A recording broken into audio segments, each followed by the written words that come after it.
Population और sample, इनके बीच में रिलेशन क्या है, ट्रू वैल्यू क्या होती है, अज्यूम्ड वैल्यू क्या होती है, सैंपल का डेटा कैसे रिलेट होता है पॉपुलेशन से, सारी बातों को एग्जांपल के माध्यम से समझते हैं।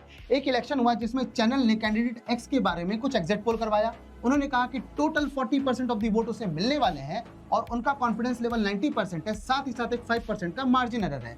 क्या ये बातें हैं? बेसिकली ग्राफ पे अगर सैंपल को प्लॉट किया जाए जिस पे चैनल ने स्टडी करी है, तो उनके अकॉर्डिंग 40% उनका सैंपल स्टैटिस्टिक्स बनता है। कुछ वैल्यूज सैंपल स्टैटिस्टिक्स के राइट में है, कुछ लेफ्ट में है, जो कि मिलके कॉन्फिडेंस इंटरवल को बनाते हैं। वो इंटरवल जो कि एक्चुअल जो मिलने वाले वोट हैं उन्हें कंटेन करने वाला है।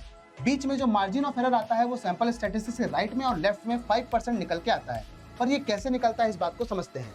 अब इसके लिए क्या किया जाता है कि भाई पॉपुलेशन का स्टैंडर्ड डेविएशन जो पॉपुलेशन एक्चुअल कह रही है उसके बारे में आपके सैंपल साइज को उससे डिवाइड कर देते हैं, तो आपके पास निकल के आती है स्टैंडर्ड एरर, जो इस केस में निकलती है 3.04%।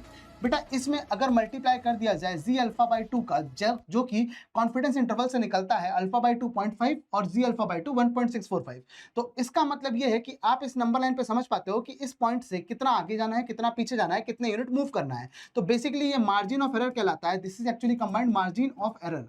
तो इसे निकालने के बाद आप कह सकते हो कि जो एक्चुअल उसे वोट मिलने वाले हैं वो लाई करने वाले हैं 40% प्लस माइनस 5%। इसका मतलब बंदे को कितने वोट मिलेंगे भैया?